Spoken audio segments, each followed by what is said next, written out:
Good afternoon. We're pleased to have Charme Allen, who is our District Attorney General, with us this afternoon. Thank you very much, Ms. Allen, for your time with regard to the Knoxville Bar Association's Get to Know Your Candidates presentation on its website. For the viewers, Charme was a assistant district attorney in Knox County for approximately 25 years. 8 years ago, she ran for the position of our elected District Attorney General for Knox County and won. She is standing for re-election after completing her first 8-year term and is a candidate for that position in our upcoming elections. Ms. Allen, I'm going to ask you a series of questions that are going to be uniform. They're going to be posed to all the candidates, and just get your reactions. And obviously, if you have questions of me as we go through, please let me know and we can stop and address those. So to kick it off, Ms. Allen, what do you believe makes you qualified to serve in the position of our elected District Attorney General? Sure, David. First, let me say thanks to you for doing this interview, and thanks to the KBA for allowing us the opportunity to do this. I think this is great for the bar and for voters as well, so thank you. As far as what makes me qualified to do this, I think experience is the answer. And you touched upon that a little bit in the introduction. I have been in this office, believe it or not, since January of 1989, which is a long time. And I came into this office as a law clerk while I was still in law school, because I went to law school to be a prosecutor. I knew that was my intention going in, so I came to work for Ed Dossett back in January of '89 and have been here ever since. So during that time, which is over 30 years, I was an assistant district attorney for about 25 of those, as you mentioned. And so during that 25 years, I handled mostly child abuse cases. So I had 25 years of courtroom experience where I was in the trenches every day. And then 7.5 years ago, I was fortunate enough to be elected to be the District Attorney General. And so I would say that the experience that I have as a District Attorney General is quite different from the experience that I had as an Assistant District Attorney. For the last 7.5 years, I have really been in management and administration. The District Attorney's Office is one of the largest, if not the largest, law firms in Knoxville. And so managing over 80 employees, dealing with budgets, dealing with policy, dealing with personnel issues is something that I've had experience in for the last 7.5 years. So I think totally, and over the last 30 years, it's just a lifetime of experience and dedication to public service and dedication to this office, prosecution. And I think that qualifies me for this position. Thank you. Thank you. What do you consider to be your greatest strengths that you would bring to another term as our District Attorney General? I would say that probably my strengths or gifts are leadership. I am able to lead a team, assemble a team. I'm very proud of the team that I've assembled here, and then come up with a vision for that team and then implement that and get that team to follow that vision. We like to say here in the District Attorney's Office that we are team justice. And so often in the mornings before my prosecutors walk out the door going to court, especially TK Fitzgerald, you will hear yelling up and down the hallway, woohoo, woohoo, team justice, seeking justice today. So I think that starts at the top, being someone who motivates your team to want to seek justice and do well. So I think leadership is a strength of mine. I have, I think, the discernment gift, the ability to really see complex, big picture issues and really drill down into what is the small, minute issue we need to deal with out of this complex situation and come up with a plan to implement that so I can discern what needs to be done. And probably organization.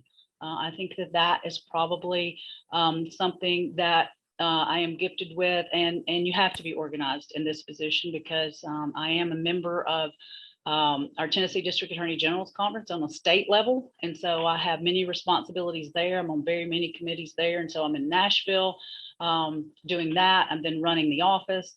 I'm then shifting into minute details and complex cases, evidentiary issues, and what should we offer on this particular case. And so those are a lot of plates to spin, a lot of balls to juggle. And so I think I am gifted with the skill of organization, which I think you have to be able to do this job and do it well. Thank you. No one really likes to talk about their weaknesses, but in the interest of transparency, what do you perceive to be weaknesses that you have to deal with? I would say, if I'm being honest, that I'm a perfectionist, which is a weakness. In some ways it's good, but in a lot of ways it's not, because I am quite candidly hard on those around me. My children will tell you very quickly that me being a perfectionist is a weakness, because I expect perfection from them, and I expect perfection from my staff, and most often, and probably I'm the hardest on myself with that perfection. And that's probably a weakness, because nobody is perfect and nobody ever will be perfect. But I have to ease up on that, being a perfectionist and expecting people to be that way. So that's probably my weakness, is pushing too hard, those around me and on myself. Got it. Thank you.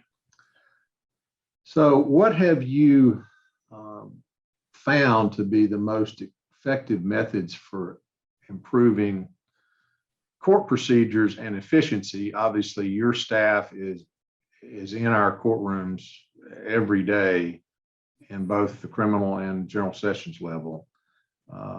Have you identified or can comment on the methods to improve those procedures and efficiency?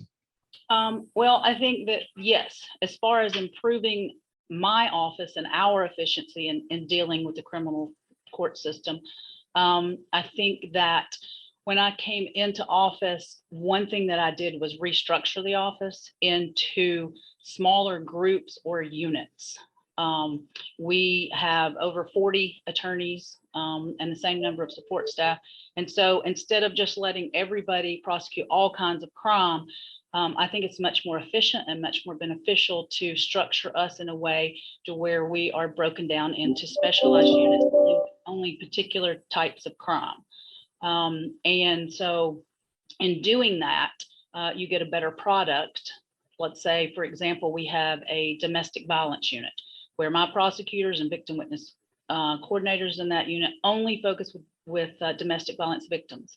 And so they're specially trained in that. They only deal with those types of crimes. So they are better at prosecuting domestic violence crimes. It also serves the victims, much more efficient for victims of crime that come into the system, because those victims come in and they deal with the exact same prosecutors and victim witness coordinators vertically throughout the criminal justice system. So they're not constantly having to come into contact with different attorneys and tell their story over and over. So we have a domestic violence unit, a child abuse unit, a drug unit, a homicide unit, a career gangs unit. And so each of those units operates efficiently in its own unit to be able to actually have better prosecutions, deal better with the issues that come up in those particular cases.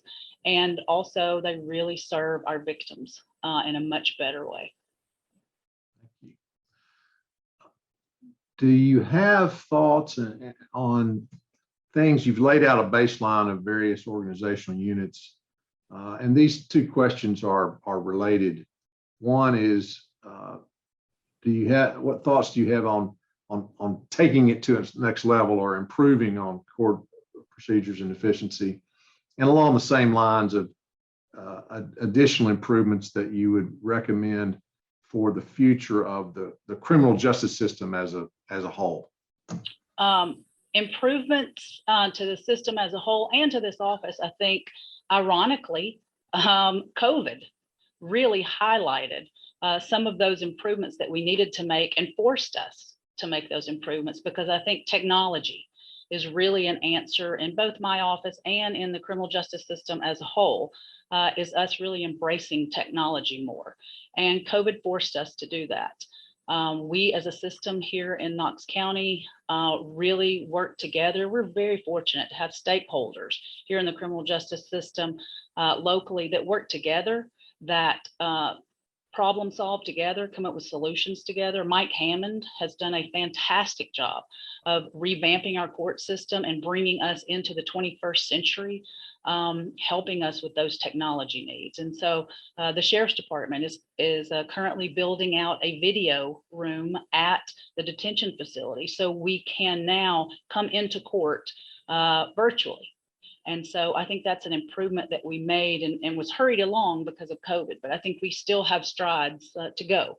So I think we have embraced technology. That's an improvement that we've made and that we continue to need to make strides in. Also, our GIM system, our Justice Information Management System here that we are all a part of. It's our case management system really for all of our criminal court cases, our sessions cases. And that is something that the criminal court judges, the sessions judges, the Sheriff's Department, the clerk's office, my office, we all use that GIM system, and it's been there for quite some time.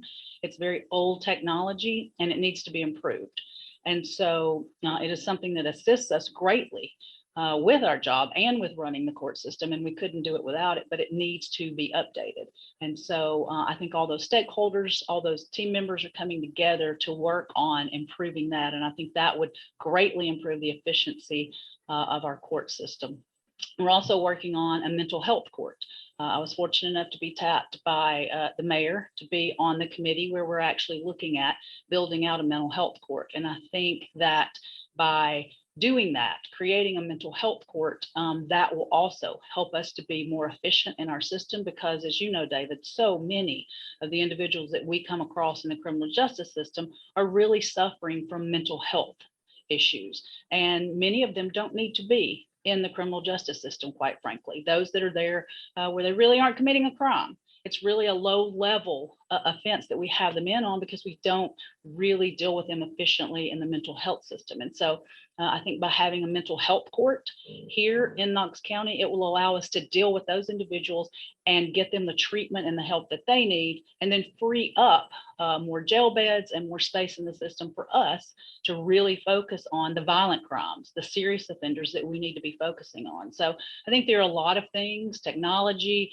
our GIM system, mental health courts. There are a lot of things I think that we are working on that will help improve our system. Thank you. What do you see as the biggest challenge facing your office looking forward to a next term if you're elected, and the criminal justice system? What do you see the biggest challenge for you? Biggest challenge right now for us and the criminal justice system, just talking about inside our criminal justice system, court system, is probably digging out from COVID, digging out of the COVID backlog. Because of COVID, our court settings have been pushed off. We just tried a case in the last couple of months that was over 4 years old, that was a homicide. That is just too far out to push homicide cases for everybody involved.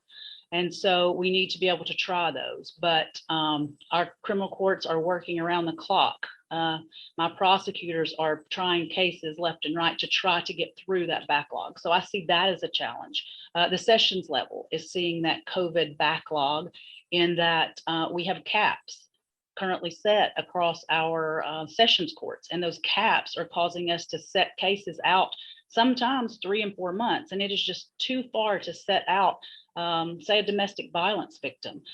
She's abused one night. We end up setting her case out because of caps in our system, because of that COVID backlog, out 3 months, 4 months. That's just too long to be setting those cases. So I think that's our biggest challenge, is digging out of that COVID backlog as far as our system here in the courthouse is, and probably overall, the biggest challenge I see for us as prosecutors in the criminal justice system, as far as what we're dealing with, the crimes that are really driving the system, is I would say that violent crime and drugs are the two biggest challenges that we see in law enforcement and criminal justice. That's really what is happening here. The last couple of years have been extremely high with our homicide rates. We thought we'd seen the peak year before last when we hit 45 homicides, but then last year we finished with 54. Unfortunately, as of today, we're sitting at 7 for this year. So that's the challenge for us in the criminal justice system, is how do we deal with violent crime? How do we keep this community safe? How do we process these cases and get them done efficiently? So I think really dealing with violent crime, dealing with drugs, we are overrun with drugs here. A lot of our crimes, I would say 80% of our crime is driven by the drug problem. So those are the challenges. How do we get the drugs off of our streets? How do we effectively deal with victims of these crimes? And how do we deal with those that are actually perpetrating these crimes? Thank you. Who are your role models? Role model. I would say I have probably 3. My dad, my mom, and somebody that I know that you knew well, David, and that's Bill Crabtree. I would say my role model from my dad's perspective is he was the hardest worker I know. No one outworked my father. And he instilled that work ethic in us. You know, he would say to me, Charme, you will never be the smartest, but nobody can outwork you. You can control that. So work. And so I think that work ethic comes from my father. My mother was just the epitome of a Southern lady who was so kind and so thoughtful and so compassionate. As a matter of fact, she was a church kindergarten coordinator at the First Baptist Church for years and years, and her nickname was Mrs. Goodkind because she was so good and kind. And so from her, I think I get the compassion, the empathy, what you need as a prosecutor to be able to really empathize with victims. And so then coming to the DA's office, it's where I met Bill Crabtree. And Bill Crabtree was, as you know, always prepared, knew more law than most of us will ever forget, or he forgot more than we will ever know. He was just phenomenal. He knew the law, he was respected in the courtroom, and he taught me to know the law and to be prepared. No matter what, you step into that courtroom knowing the law and be prepared for anything and everything that could come your way. So I think probably those 3, hard work, compassion, caring, and being prepared and knowing the law. Those probably are my 3 biggest role models. Thank you very much. Ms. Allen, you've been kind to answer our questions. I want to give you an opportunity to speak directly to the voters that may link on to this website without me interrupting you. Okay. So bring us to a close. Okay. Thank you, David. I'll do my best. I really would just say that I have devoted my life to this job. This is who I am. This is my passion. This is what has driven me from as far back as I can remember. I have been here over 30 years, and I am very, very blessed and fortunate to be one of those persons that has been allowed to do what they love and do it for so long. And I'm very fortunate that the voters chose me 7.5 years ago to lead this office and be the elected district attorney general. I think that I have proven over the last 7.5 years that I will always do the right thing for the right reason, that I am honest and just and fair.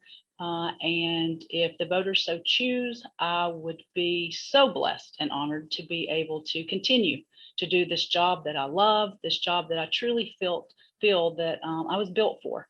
I really believe I was built to pursue the guilty and protect the innocent, which is the charge of a prosecutor. So I just ask for their vote, and please allow me to continue to wake up every morning focused on the safety of this community. Thank you very much. Charme Allen, our current District Attorney General, running for re-election for another term.